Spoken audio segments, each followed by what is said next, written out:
Restocking my fridge for over $3,000.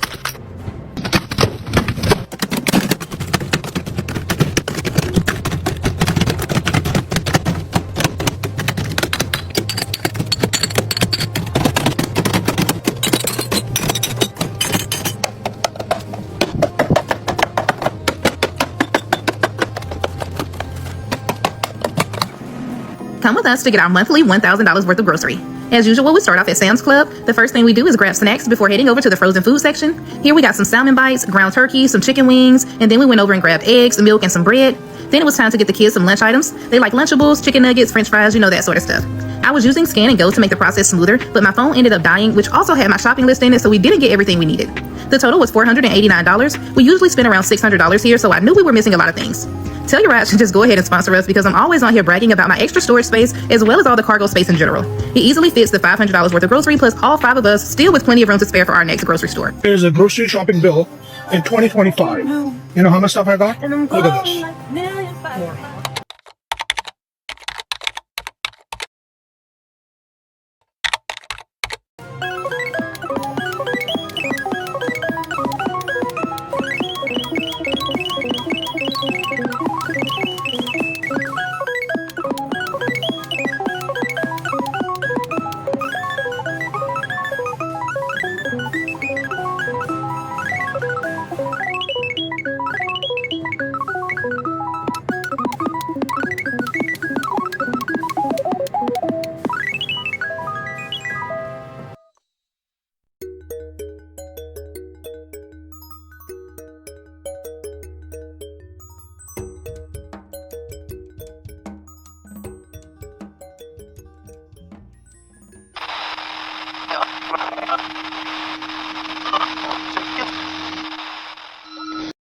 So I have been watching fridge restock videos religiously, and there was something I found quite interesting.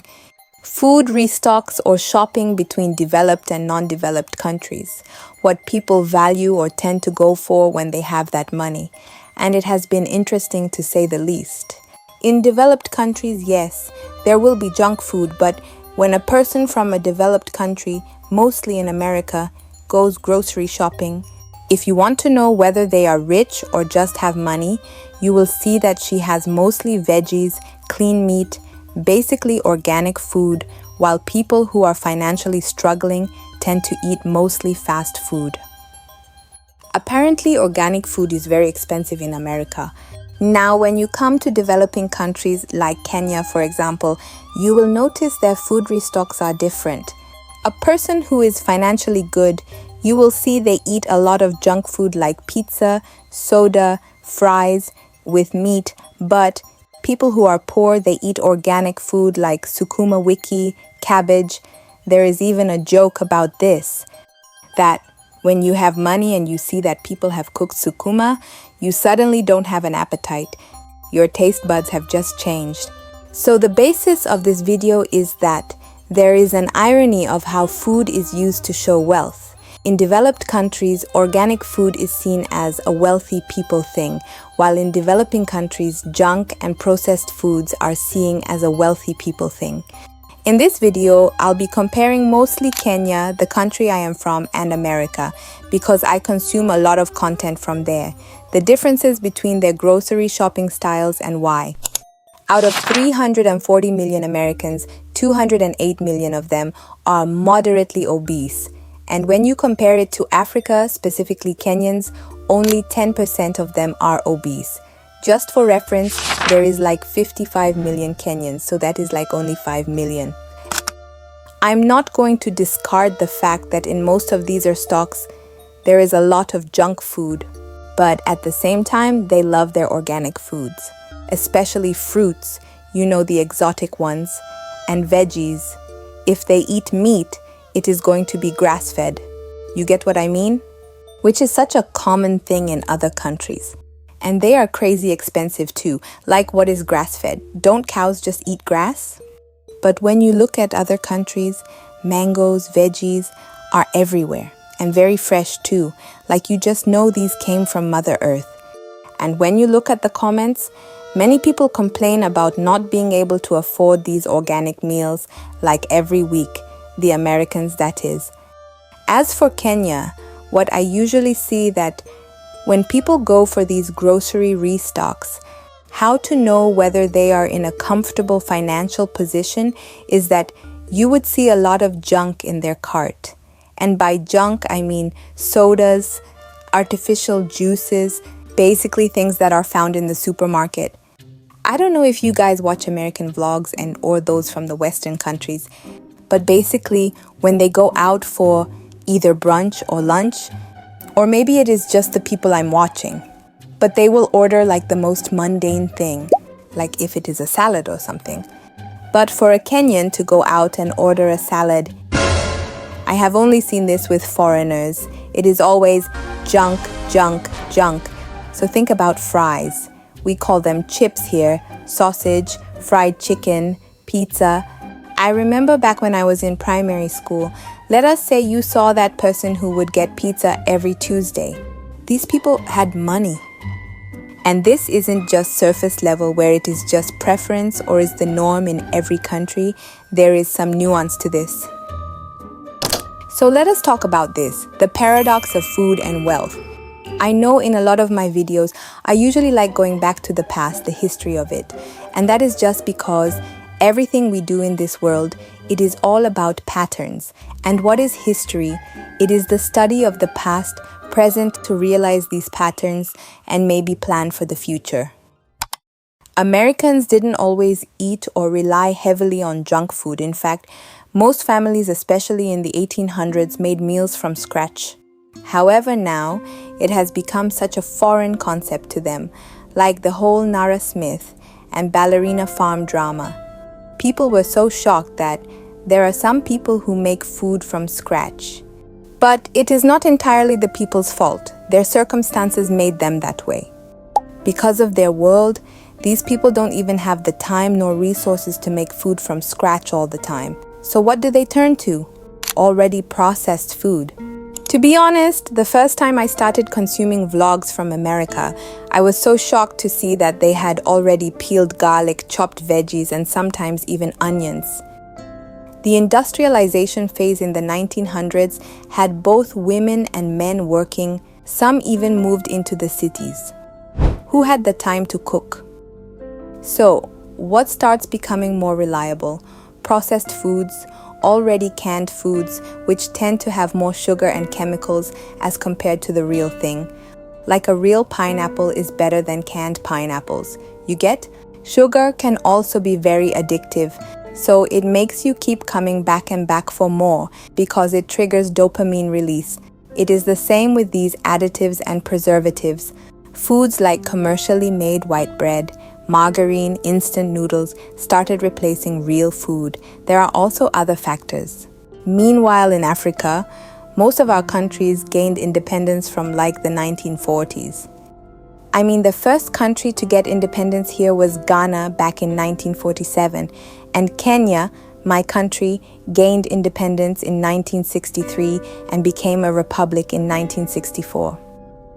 So we are still young nations that have just started industrializing. And also, most of us are still connected to our land.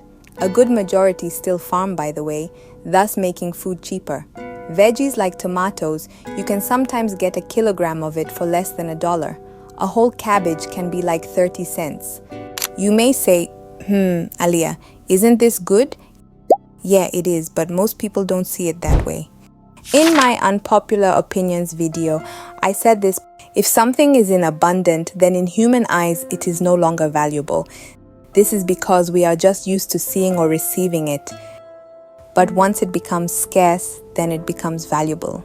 And because we live in a classist society, because it is scarce, it becomes accessible to only those who can afford it.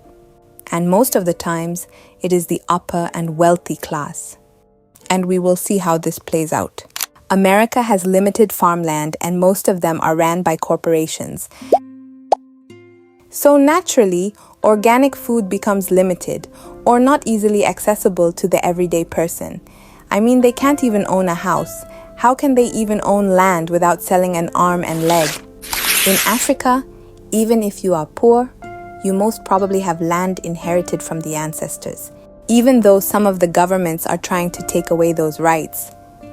But anyways, you can grow your own food and feed your family.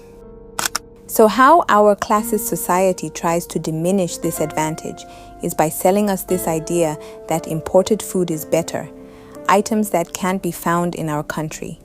So think bread, pizza, soda, foreign chocolates, foods that we can't grow in our shambas and are just foreign to us. But thank God for YouTube. At least now you can source ingredients and make your own bread. Anyways, the wealthy here in Kenya use this to differentiate themselves from the normal citizen who most tend to be living below poverty levels. By showing, yeah, I can afford to first know that this type of food exists and actually afford to buy it once in a while. Yeah, I know KFC exists and I can actually dish out like $20 per person for some measly chips and dry chicken that usually only satisfies a kid, rather than using only like $3 and make chips for the whole family plus chicken. It is kind of like how language can be sometimes used to distinguish our social classes. Like, for example, here, if you normally only speak English, you are probably from the big city, Nairobi, or from an upper to middle class family. Even our leaders tend to act like they can't speak Kiswahili because, oh, I don't know, they are educated with a high class position. But that is a story for another day. Traditional and indigenous meals like githeri, sukuma are usually viewed as struggle meals, like it has reached a point where only the older generation or like people who grew up in lower income families would gravitate towards these foods. There is even jokes, especially January, when you spent all your money during the December celebrations and the sukuma is the only thing you can eat. And to be honest, our indigenous foods are very nutritious and healthy. No wonder our grandparents and parents live for long, but we just want those that don't even help us and are already giving us so many health problems.